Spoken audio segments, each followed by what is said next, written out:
Hi, I'm Mina. And I'm Yules.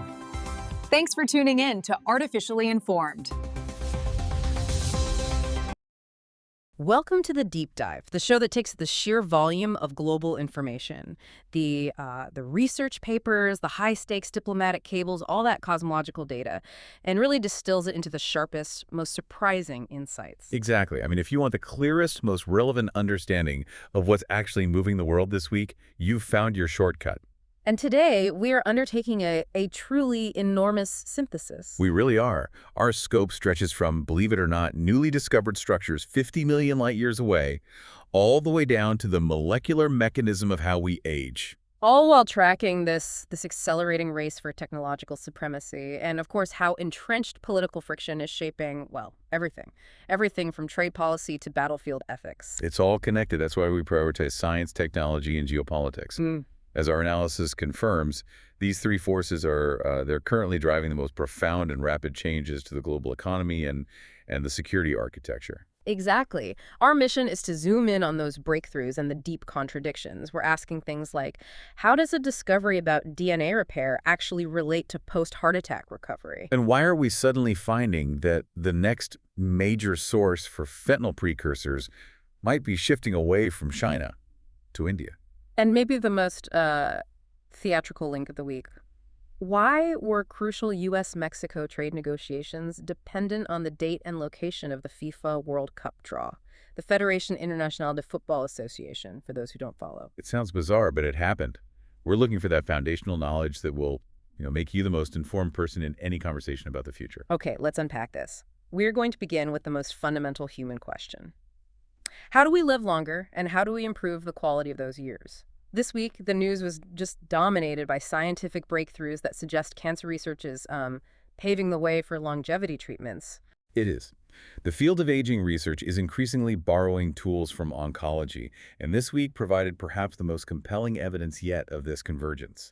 It's through a drug called Rapalink-1. Rapalink-1. Okay, so this is a new cancer drug. It's a next-generation cancer drug, yes. But researchers in London found that it exhibits really significant anti-aging effects in simple organisms like yeast. And that's fascinating because it's not just a side effect, right? It's tapping into a fundamental regulatory system inside the cell. We're talking about the TAR pathway, target of rapamycin. Precisely. Everyone talks about rapamycin as this huge, promising anti-aging drug, but this, Rapalink-1, is an analog. It's a next-gen version. Okay, so for our listeners, break down the TOR pathway. What is it doing? Well, think of the TOR pathway as the cell's nutrient sensor. It's the master regulator. So when nutrients are abundant, TIRE is active. It tells the cell to grow and divide. Which is great for building muscle, but also what cancer cells hijack to grow out of control. Exactly. But when nutrients are scarce, TOR activity decreases, and the cell switches to what we call maintenance mode, a process called autophagy, which is what actually promotes longevity. Rapalink-1 helps modulate that switch. So what's new about what this specific drug is doing? Rapalink-1 appears to stabilize a very specific enzyme known as agmatinase. In the yeast studies, the instability of this enzyme contributes to metabolic dysfunction and, aging. So by stabilizing it, the drug helps maintain metabolic balance. It keeps the cells in that crucial maintenance mode for longer, slowing down the cellular damage that comes with just chronological aging. So a clear dual-use mechanism. You're attacking aggressive, unchecked growth cancer, while at the same time promoting this regulated maintenance and health span or longevity. It really goes beyond just treating a disease. It's about treating the underlying mechanism of aging itself. It suggests that future therapies won't just be about curing a specific illness, but maybe resetting the cellular clock. That's a huge conceptual shift. Absolutely. And moving from regulating cellular metabolism to actually repairing damage, we had another, I would say, monumental breakthrough from Cedars-Sinai Medical Center out in California. Right. They developed an experimental synthetic RNA drug, RNA being ribonucleic acid. It's called TY1. Yes, and TY1 is focused squarely on DNA repair. Which sounds fundamental. What is a synthetic RNA molecule actually doing here? How does it work? Well, think about your DNA as a construction site. It's just constantly being damaged by environmental factors, by toxins, even just by the process of metabolism. Our cells sustain over 1 million DNA lesions every single day. 1 million per cell. That's a staggering number. It is. And normally the body has repair mechanisms, but those mechanisms get sluggish as we age. TY1 is a synthetic RNA molecule that's designed to act as a kind of highly specialized instruction manual. It enters the cell and boosts the efficacy of the body's own natural DNA repair machinery. So it makes those mechanisms work faster and more accurately. That's the idea. It's a therapeutic boost for an ancient fundamental process. And the relevance here has to be vast. It's not just about general health, is it? Not at all. The relevance extends dramatically into regenerative medicine. They are specifically eyeing its potential use in accelerating recovery after major traumatic events, like a heart attack. How would that work after a heart attack? A heart attack causes massive damage to heart cells.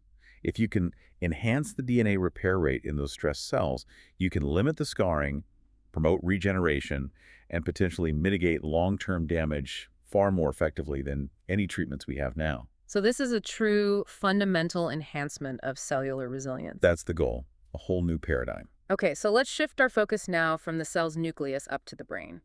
We're finding that breakthroughs in mental health are increasingly looking at nutrition as a key intervention point. They really are.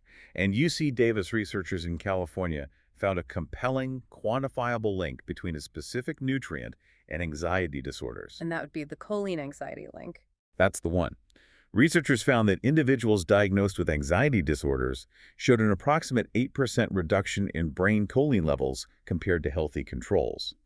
And this isn't just an observation, it's a measurable chemical difference tied to a psychiatric condition. An 8% reduction. That sounds pretty significant when you're dealing with a system as complex as the brain. So what is choline doing that makes it so critical for our mood? Choline is an essential precursor molecule.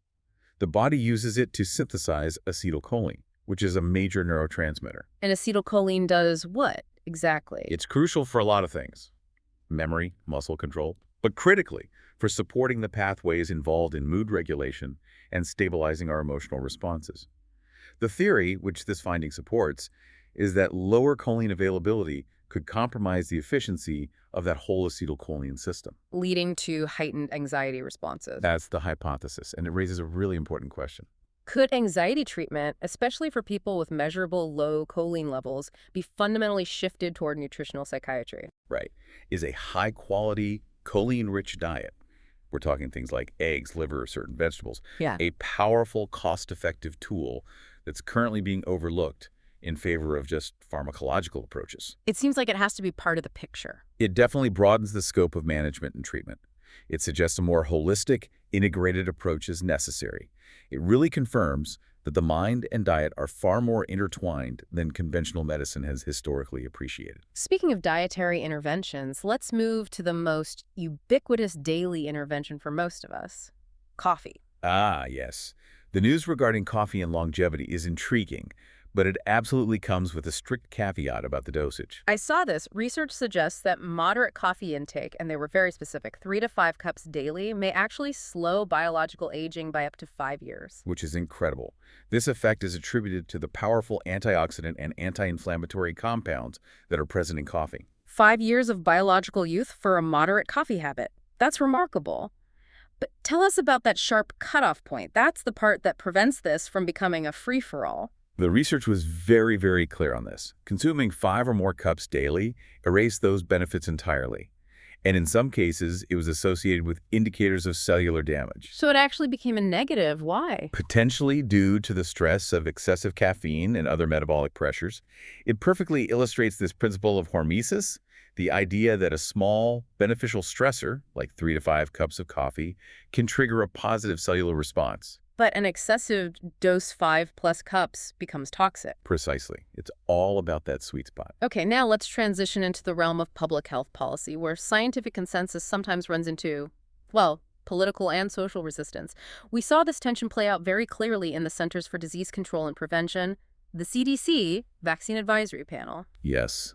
For the second time, the panel postponed its crucial vote on the recommendation for the hepatitis B vaccination for newborns. And this is a shot that has been standard practice for decades, right? Often given immediately or very shortly after birth. Absolutely. So the question is, why the delay? What is this signal about the state of public health consensus? It feels like a sign of the times. It is. The postponement signals intense internal debate and significant external pressure, particularly from vocal critics who are questioning the necessity of universal infant vaccination for a disease that's typically transmitted later in life or through high-risk behaviors. And there are some high-profile figures involved here. There are. Prominent voices, including Robert F. Kennedy Jr., have publicly questioned the committee's methodology and its credibility. This creates a very high-stakes environment where public trust, which is already fragile, is at risk. So the CDC is essentially struggling to achieve and project a clear, unified consensus. They are, and it's happening amidst this escalating scrutiny over all standard childhood immunization protocols. That political friction is just palpable, even in what should be a straightforward public health decision. On a brighter policy note, though, let's discuss the evolution of screening guidelines. Cervical cancer screening is shifting dramatically toward patient autonomy. Yes, we're seeing a major push for self-testing. Specifically, home-based human papillomavirus, or HPV, testing. The guidelines are being revised to emphasize this much more accessible method. This feels like a huge shift in access. What's the primary driver behind moving away from the traditional clinic-based pap smear? The driver is about reducing friction and addressing health disparities. Traditional screening methods require a clinic visit, a specialized clinician. They can be uncomfortable or just logistically challenging for many women. Especially those in rural or underserved communities. Exactly. So by normalizing self-testing for HPV, and that's the test that detects the virus that causes nearly all cervical cancers, policymakers aim to improve user-friendliness and radically increase compliance. And compliance is critical for early detection and prevention. It's everything. This is a proactive use of technology to bridge these huge gaps in care access. Okay, and finally, on this front, we need to address a critical policy shift in the ongoing opioid crisis. For years, the narrative has been laser-focused on China as the primary source of precursor chemicals for synthetic opioids like fentanyl. And then Mexican cartels would manufacture and traffic it into the U.S. That was the story. Right, but that focus is now necessarily broadening. It is. Reports are showing that India, with its massive and incredibly sophisticated pharmaceutical and chemical manufacturing industry, is emerging as a significant source of these precursor chemicals. And this isn't necessarily a political shift, is it? It's more of a pragmatic one by criminal organizations. It's all about the supply chain. They're seeking diverse and robust supply chains. So for U.S. policymakers, this is really important. Because if you are solely focused on negotiating with Beijing to cut off the supply, And organized crime has already shifted its manufacturing bases to Mumbai or Hyderabad, your entire strategy is obsolete. It just proves that the supply chain challenge is multinational, it's flexible, and it's evolving rapidly. so this requires complex diplomatic and law enforcement engagement with India. With India, which is an otherwise crucial ally, to monitor and disrupt these illicit chemical exports, it's a much more complicated picture now. Okay, let's transition now from the microscopic world of cellular function to the truly astronomical. We had a mind-boggling discovery this week about the largest structures in the cosmos, and it fundamentally challenges our understanding of the universe itself. It really does. We're talking about the discovery of one of the universe's largest spinning structures, a colossal cosmic thread stretching 50 million light-years across space. 50 million light years. Let's try to calibrate that scale. Our own entire Milky Way galaxy is only about 100,000 light years across. Right, so this thread is just this monumental rotating spine of galaxies. It's almost impossible to comprehend. A spinning thread. That is the detail that is so staggering.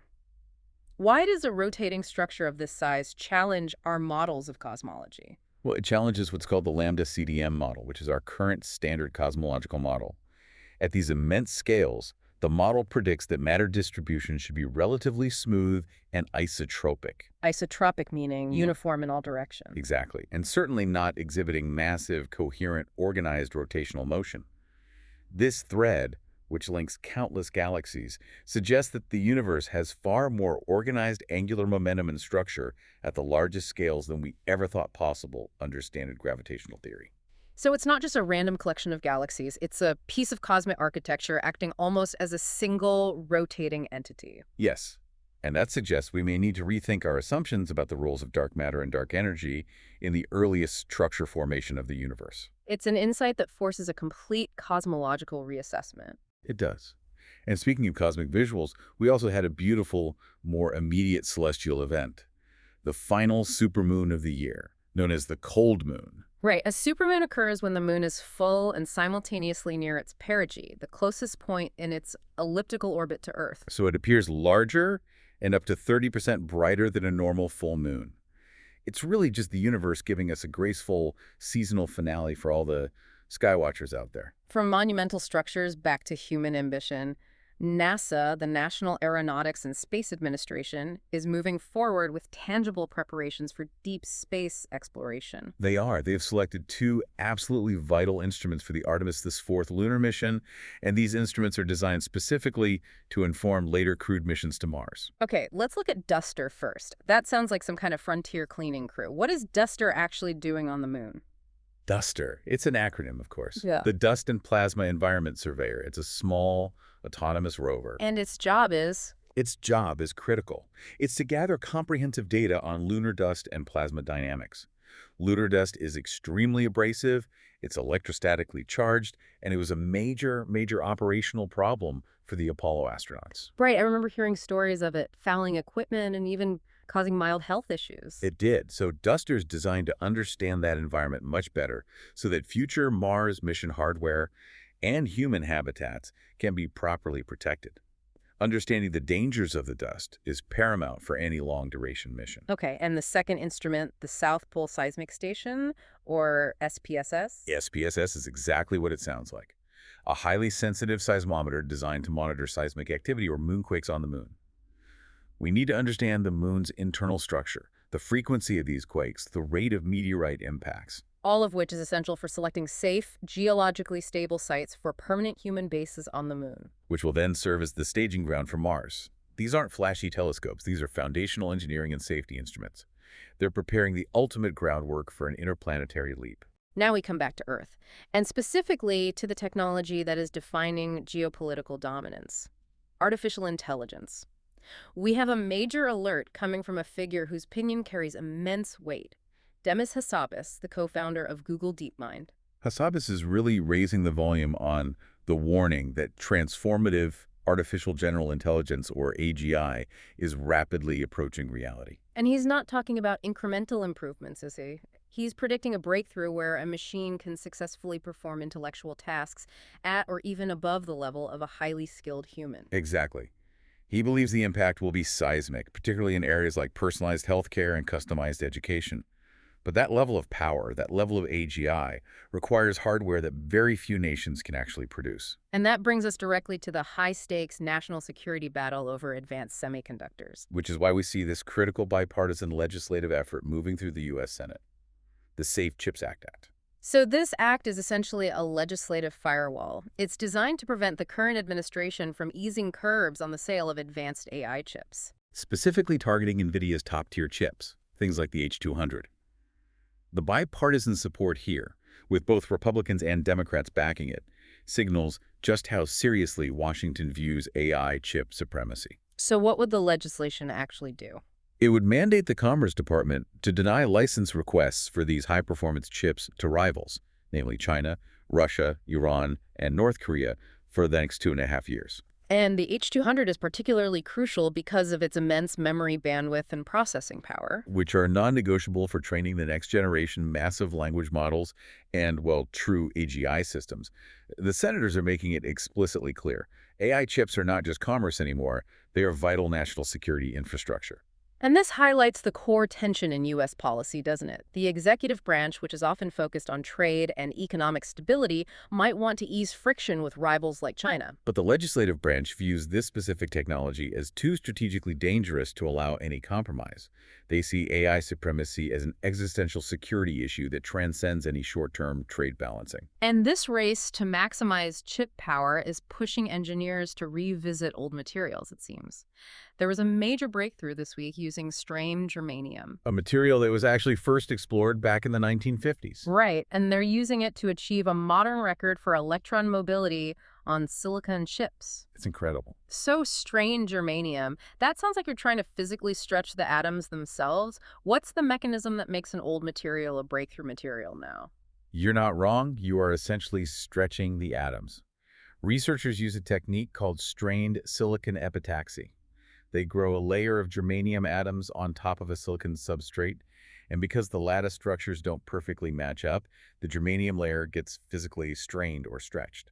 And this physical distortion alters the material's electronic band structure. It does. So you're saying the stretching basically creates a superhighway for the electrons. Exactly. The electrons encounter dramatically less resistance, which allows them to move significantly faster. So the outcome is devices that are not only faster, but also operate cooler and consume vastly less energy. Right. And this breakthrough is particularly significant for enhancing the viability of silicon-based quantum computing devices and, pushing the physical limits of Moore's law well into the future. Okay, now here's where the convergence of biology and engineering gets really, really interesting. Let's talk about necroprinting. The name itself sounds like something straight out of science fiction. It does. Necroprinting is this innovative 3D printing technique that repurposes biological tools from deceased organisms. And in this specific case, researchers are utilizing the ultra-fine proboscis, the needle-like mouth part of mosquitoes. Wait a minute. They're using a mosquito's mouth as a 3D printing nozzle. How can that possibly be a manufacturing breakthrough? It's pure biomimicry. The mosquito's proboscis is a natural feat of engineering. It is incredibly fine, it's capable of piercing skin and delivering fluids with extreme precision. Whereas conventional 3D printing nozzles, especially for microscale manufacturing, they struggle with clogging and achieving that ultra-high resolution. Precisely.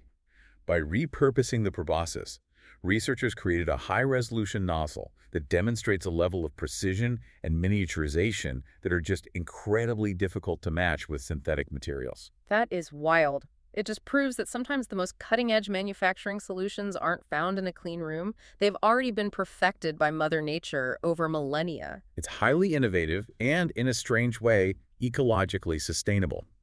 It definitely opens the door for advanced manufacturing techniques that rely on bio-inspired, naturally precise, and potentially sustainable components. Okay, and finally, in infrastructure and logistics, California is moving toward a massive regulatory pivot concerning heavy-duty transportation. California has historically been very, very cautious regarding autonomous vehicles. They've often required a human driver to be in the cab, even during testing. Right, but these new proposed regulations would permit the testing of heavy-duty autonomous self-driving trucks on public highways without a human operator present. That is a significant shift. Autonomous trucking has been the subject of massive investment. It promises reduced labor costs, increased efficiency. But it also raises intense debate over job displacement and, of course, safety. Of course. But this move by California, which is the largest state economy and a critical logistics hub for the entire country, is a strong endorsement of automation's role in the vital U.S. supply chain. It signals a confidence in the technology's maturity, despite all the ongoing public concern. The industry views this as the necessary next step to realizing the efficiency gains of automation. But the debate over safety protocols and the future of human driving jobs will only intensify as these trucks actually begin operating on public roads. Okay, let's switch gears to the global stage and dive into geopolitics and diplomacy. This week saw a highly unusual setting for a crucial bilateral meeting between the U.S. and Mexico. We're talking about the first meeting between U.S. President Donald Trump and Mexican President Claudia Sheinbaum. And it occurred at the 2026 FIFA World Cup draw in Washington, D.C. So this highly publicized, culturally visible venue hosted negotiations that are critical to North American stability. It's quite the diplomatic theater, isn't it? But beyond the venue, the meat of the agenda was entirely dominated by trade friction and the looming review of the USMCA. The United States-Mexico-Canada agreement? Right. Specifically, they were discussing ongoing, very tense negotiations over tariffs the U.S. has imposed on Mexican goods, particularly steel, aluminum, and crucial auto imports. So President Sheinbaum's goal was to reinforce Mexico's strong commercial standing and argue against these protectionist measures that could harm the North American supply chain. Yes, and that USMCA review is a constant cloud over the trilateral relationship. Having the meeting at a major global sports draw, it just emphasizes that economic cooperation and regional stability are always intertwined with public image and global events, especially when high tariffs are on the table. Okay, so moving south of Mexico, U.S. political rhetoric is facing a direct challenge in Central America. We saw some serious claims of interference made by the Honduran presidential candidate Salvador Nasrallah. Yes, Nasrallah, who is a centrist candidate, alleged that President Trump interfered directly in the recent Honduran election. How? By endorsing his rival, Nasri Esfera, and even more controversially, publicly labeling Nasrallah himself a borderline communist. And Nasrallah's claim is that he was leading in the polls substantially before this specific intervention. He said the rhetoric had a tangible negative impact on his voter support and the overall democratic process. It's a powerful illustration of how the political rhetoric of a dominant global power, coupled with the implicit threat of, say, aid cuts if the results are unfavorable, It substantially impact the sovereignty and integrity of democratic processes abroad. It shows that even a public comment from a major global leader can carry the weight of an actual foreign policy action in a smaller nation. And that idea of controversial foreign policy action brings us to a deeply troubling military ethics debate. The second U.S. strike on an alleged Venezuelan drug boat, which resulted in 4 fatalities. Yes, and legal experts have analyzed this specific incident, and their consensus is highly critical. Critical in what way? The experts argue that there appears to be no legal justification under international law for that second strike, particularly against individuals who are arguably survivors or non-combatants following the initial engagement.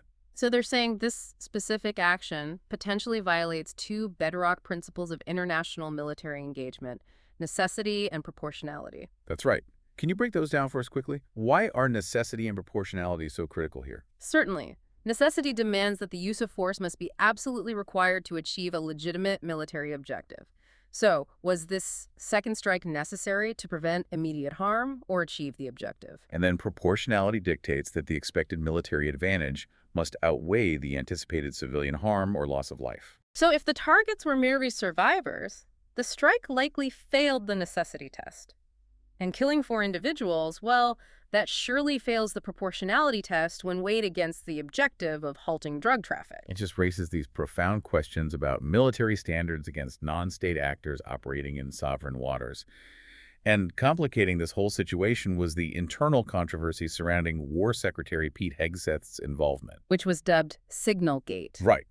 The Signalgate report focused on alleged misconduct regarding his use of encrypted, off-the-record communication systems like the Signal app for command and control decisions. Now, lawmakers, after receiving a briefing, did confirm that Hegseth did not issue the alleged order to kill them all. That much was exonerated. It was, but the internal review found misconduct related to the Signal app use itself, correct? Yes, and that's the nuance that Hegseth's claim of total exoneration kind of ignores.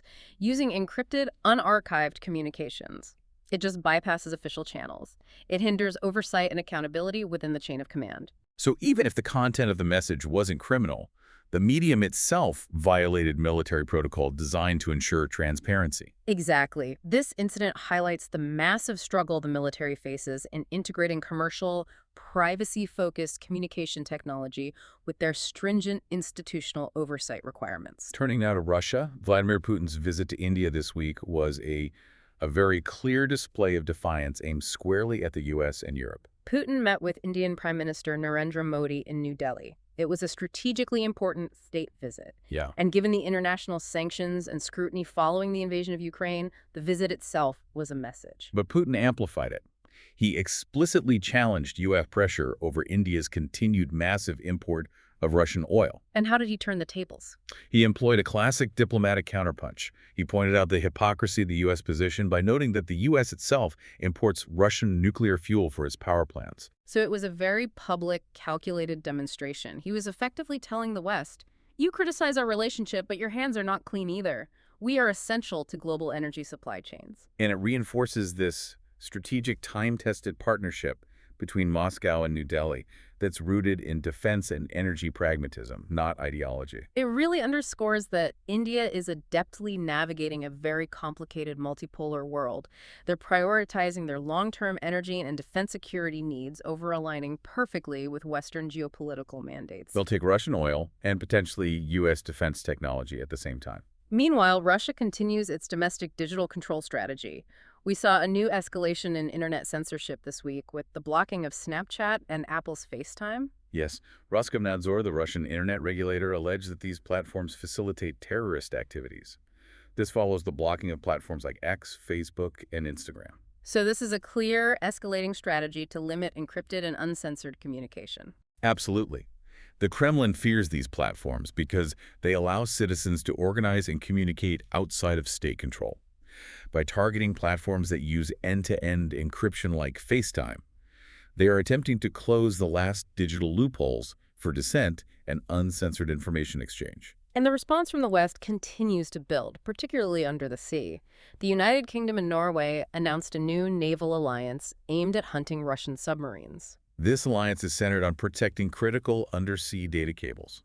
These cables, which run beneath the North Atlantic and the Norwegian Sea, carry roughly 97% of all global data and financial transactions. They are the physical backbone of the global digital economy. So why is Russia viewed as a threat to these cables? Well, Russian naval activity, particularly from their sophisticated deep-sea submersibles, has been increasing near these critical infrastructure choke points. The fear is that in a conflict scenario, disrupting or damaging these cables could cripple NATO economies and military communications. So this new UK-Norway alliance underscores the rising military tensions in Europe's maritime routes. It's a proactive collective defense measure by NATO allies. Moving now to Africa, we had a major diplomatic attempt at resolution regarding the long-running brutal conflict between the Democratic Republic of the Congo, the DRC, and Rwanda. They signed the Washington Accord for Peace and Prosperity. It was brokered by the U.S. and presented as a historic step toward ending decades of violence in the eastern Congo. What are the specific guarantees provided by this accord? Well, on paper, the deal is comprehensive. Rwanda agrees to cease all support for the M23 rebel group and withdraw any remaining forces. And in exchange, the DR Congo agrees to manage and control militias hostile to Rwanda that operate within its territory. Crucially, the accord also establishes a framework for economic cooperation, particularly concerning the vast reserves of critical minerals, cobalt, coltan, lithium that are in the eastern DRC. And that economic cooperation angle links directly back to our technology section. The U.S. has a strategic interest in stabilizing the DRC's mineral supply chain, which is currently dominated by China. Absolutely. The U.S. brokered this not just for peace, but for strategic access to these minerals, attempting to curb Beijing's near monopoly on the global supply. However, the realpolitik on the ground remains deeply skeptical. Ongoing clashes and entrenched mistrust mean that a document signed in Washington often fails to translate into immediate, durable peace in the volatile, mineral-rich border regions of the Congo. And that fragility is mirrored in the dire humanitarian warning coming out of Sudan. UN Human Rights Chief Volker Turk issued a grave alert regarding the ongoing conflict between the Sudanese Armed Forces, or SAF, and the Rapid Support Forces, the RSF. Turk cautioned that Sudan's oil-rich Kordofan region must not be allowed to follow the catastrophic path of El Fasher, the capital of North Darfur. El Fasher saw widespread atrocities and a year-long siege marked by human rights abuses after the RSF captured it. So what are the immediate concerns in Kordofan? The humanitarian situation is already dire. There's restricted access to fields, a lack of aid delivery. Turk specifically urged nations to halt the flow of arms to both the SAF and the RSF immediately. Because without international pressure and a cessation of weapon supply, the conflict is expected to widen, leading to further mass atrocities and increasing the likelihood of a massive famine across the entire region. Let's transition now to the world of business and finance, where market power is consolidating and regulators are, well, trying to catch up with the digital world. And the biggest story in media right now is the potential reshaping of Hollywood. Netflix is confirmed as the exclusive frontrunner to acquire Warner Bros., Discovery's studio and streaming assets. If that deal goes through, Netflix becomes an even more gargantuan force in content creation and distribution. But this isn't just a corporate tussle, it's generating immediate resistance from competitors and, more importantly, from the creative guilds. The resistance is profound. Rival Paramount is reportedly questioning the fairness of the sale process itself. But the most significant opposition is coming from the Directors Guild of America, the DGA. They're planning to meet with Netflix leadership. The DGA is voicing concerns about a dangerous concentration of power. Why is this concentration so dangerous from a creative standpoint? The DGA fears that if one company controls that much of the content pipeline, both production and distribution, it drastically reduces the number of potential buyers for creators' work. This concentration impacts everything from job security and the diversity of content being greenlit to, crucially, residuals. So fewer major platforms mean less competitive pressure, which inevitably harms the negotiating power of creative professionals like writers, directors, and actors. It's a consolidation that could completely reset the economic structure of the entire industry. Moving to the financial sector, India's financial watchdog, SEBI, the Securities and Exchange Board of India, has taken its most rigorous enforcement action to date against the phenomenon of finfluencers. We're talking about banning the individual Abhidhut Seth and impounding a massive sum, 546 crore rupees. Why such a harsh action? SEBI is drawing a very hard line against unregulated financial advisory practices. Finfluencers often present themselves as educators or successful traders on social media. They get massive followings. But they solicit investment advice and run trading academies without the necessary regulatory licenses. Exactly. They often promote high-risk trading strategies or even pump-and-dump schemes, leading thousands of retail investors, often novices, to catastrophic losses. So this action, which is SEBI's most rigorous yet, is a clear signal that regulatory bodies are adapting to the digital age. They're recognizing that financial advice delivered via social media must be held to the same high standards as traditional advisory services to protect vulnerable investors. Now, regarding U.S. markets, the major indices remain stable but highly cautious. Wall Street is maintaining minimal volatility ahead of the single most anticipated economic decision, the Federal Reserve's upcoming interest rate announcement. The market has become entirely focused on the Fed, and we keep seeing this continuous paradox playing out, which always sounds counterintuitive to the average person. The paradox being, poor economic news is often greeted with optimism in the stock market. Why? Because poor job reports, or other indicators of economic strain, increase the pressure on the Fed to execute an interest rate cut sooner rather than later. And rate cuts are generally viewed as favorable for stock prices, hence the perverse reaction. The market is just holding its breath, waiting for the signal that cheaper money is on the horizon. We also had a massive failure in logistics and infrastructure in India this week, involving one of the country's largest carriers, Indigo Airlines. Indigo faced an operational disaster. It resulted in the cancellation of over 1,000 flights over several days, causing severe disruptions and passenger distress across major hubs. In Mumbai alone, they had to cancel over 100 flights in a single morning. Over 1,000 flights canceled. That suggests a systemic issue, not just a weather delay. What was the core problem? The problem was a cascading operational failure. It was related to crew rostering, air traffic control congestion, and underlying infrastructure strain. And despite government intervention and demands for a resolution, the CEO, Peter Elbers, cautioned that a return to full, stable normality isn't expected until mid-December. This incident dramatically underscores the fragility of rapidly expanding airline operations in emerging markets, where the infrastructure often struggles to keep pace with demand. Finally, let's look at the economics of illicit trade, specifically illegal tobacco in Mexico. A new study revealed the massive economic cost of illegal tobacco sales, potentially reaching up to $1.6 billion annually. This is a huge black market enterprise. What drives that black market? Is it the same supply chain issues we see with fentanyl? It's primarily driven by a staggering price gap that organized crime exploits flawlessly. Legal taxed cigarettes cost around 80 pesos, which is about $4.38 USD per pack. And illegal cigarettes. They cost a mere 12 pesos less than $1 USD. That 80% price difference is a powerful incentive for consumers to shift to the illicit market. Which now accounts for roughly 20% of consumption. It does. And experts are warning that simply raising tobacco taxes, a common public health measure, might be counterproductive here. Exactly. They warn that raising taxes would likely only reduce legal sales and further boost illicit channels that lack crucial health controls and funnel money directly to organized crime groups. It's an economic problem driven by price disparity and criminal dominance that requires a multi-pronged enforcement strategy, not just simple tax hikes. We shift now to justice and accountability, beginning with a very difficult decision in New York City concerning the use of police force during a mental health crisis. The New York City Office of Special Investigation decided not to charge 2 police officers in the fatal shooting of 19-year-old Wynn Rosario. The incident occurred in March 2024 during a mental health crisis. Rosario, who was suffering from acute distress, approached the officers holding a pair of scissors. And this decision was made despite desperate pleas from his family to the officers to stand down. What was the legal finding that led to no charges? The finding concluded that prosecutors could not legally disprove that the officer's use of deadly force was justified under the law, given the perceived threat of a weapon. The legal standard requires proving beyond a reasonable doubt that the use of force was unnecessary.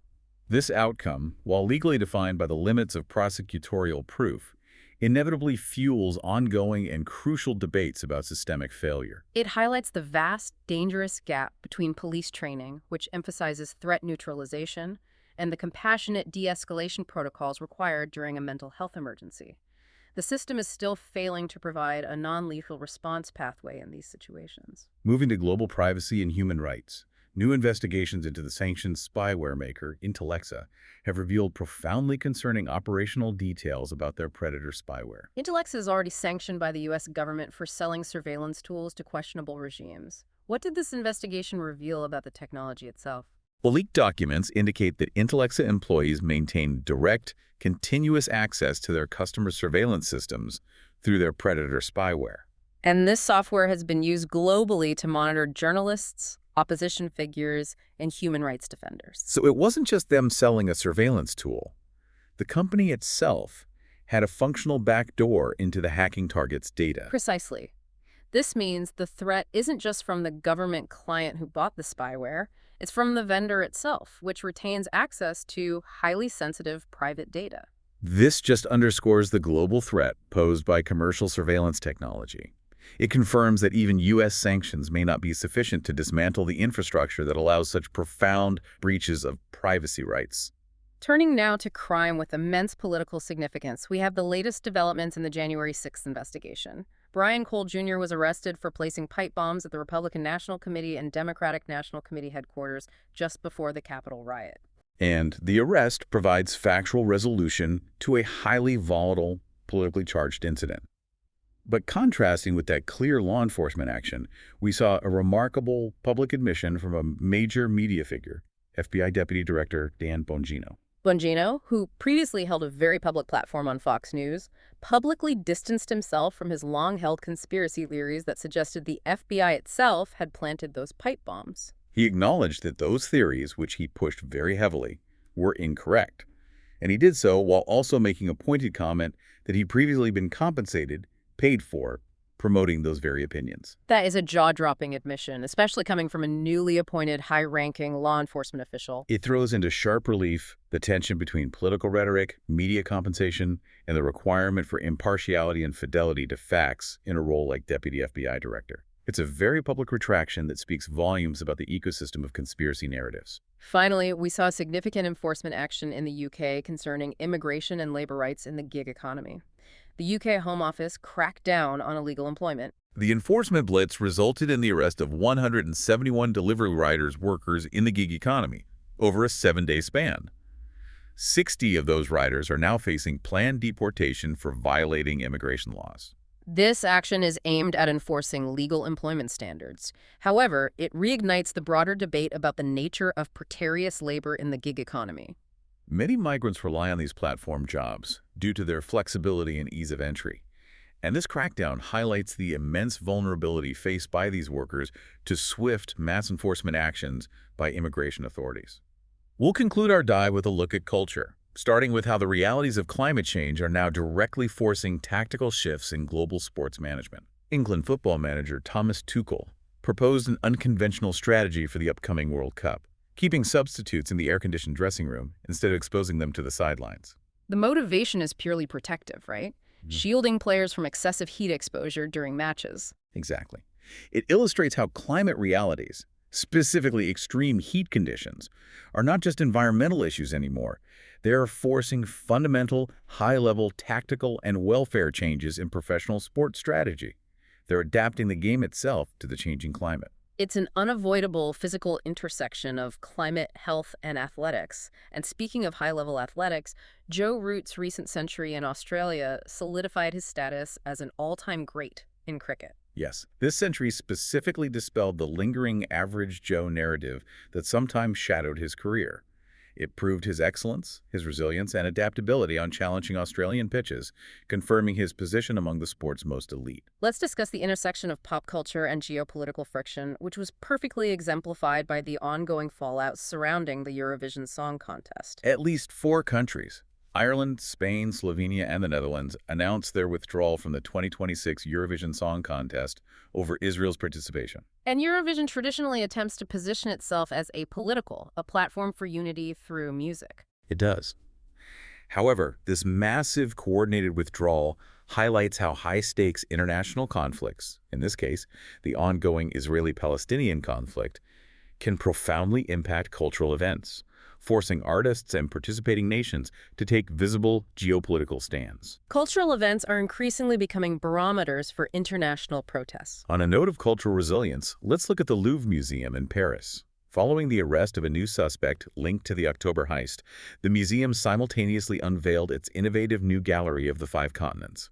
This parallel development is poignant. Despite facing serious criminal threats and the challenges of security, the institution is demonstrating its profound commitment to expanding global culture, narrative, and historical exhibition. It symbolizes the art world's determination to move forward and focus on access and education, despite any attempts to disrupt it. And finally, a quick acknowledgement of the humanitarian effort following the devastation of Category 5 Hurricane Melissa, which struck Jamaica. The hurricane, which hit in October, caused significant infrastructure damage and 42 fatalities. In response, a major fundraising initiative, the Jamaica Strong Concert, is scheduled in Long Island, New York. Featuring reggae and dancehall artists like Sean Paul and Shaggy, the goal is ambitious, raising at least $1 million for urgent relief and long-term recovery efforts. To ensure organized support for rebuilding homes, infrastructure, and essential medical facilities. It's culture mobilized for humanitarian necessity. We have truly traversed the global landscape today, covering everything from that 50 million light-year cosmic thread that challenges cosmology to the bio-inspired necroprinting innovation using a mosquito's proboscis. We tracked accelerating scientific breakthroughs, like the dual-use promise of Rapalink-1 in cancer and aging, and the profound policy shifts required by the emergence of India in the fentanyl precursor trade. The central synthesis remains clear. The global system is currently defined by 2 powerful interacting forces. On one side, we have accelerating exponential innovation in AI, specialized chips, and health technology. And on the other, we have this deeply entrenched political friction in trade negotiations like USMCA, in the ongoing conflicts in Ukraine and Sudan, and in the fundamental challenge of police accountability versus mental health crises. It is a dynamic world where technology fuels geopolitical competition. The Safe Chips Act is the perfect example of making technology a matter of immediate national security, while humanitarian crises and diplomatic balancing acts unfold in the background. Which raises a final important question. Given the breakthroughs in advanced neuroscience, like Max Hodak's work at Science Corporation, which aims to develop neurotechnology for cognitive enhancement. Alongside the rapid acceleration of AGI and the intense politicization of the chips that power it. How long before advances designed to improve human cognition and life quality become the next critical frontier of geopolitical competition, mirroring the current race for AI chips? It forces us to ask, will the ability to enhance the human brain become the next weaponized strategic resource? Something to consider as we watch the tech and diplomatic races unfold. For enjoying Artificially Informed. Hit subscribe and share it with a friend. From the left, the right, and straight from the algorithm. Thank you. That's it for today's Artificially Informed. Nope. Thanks for spending your time with us. Yeah. Stay sharp, stay curious. See you next time.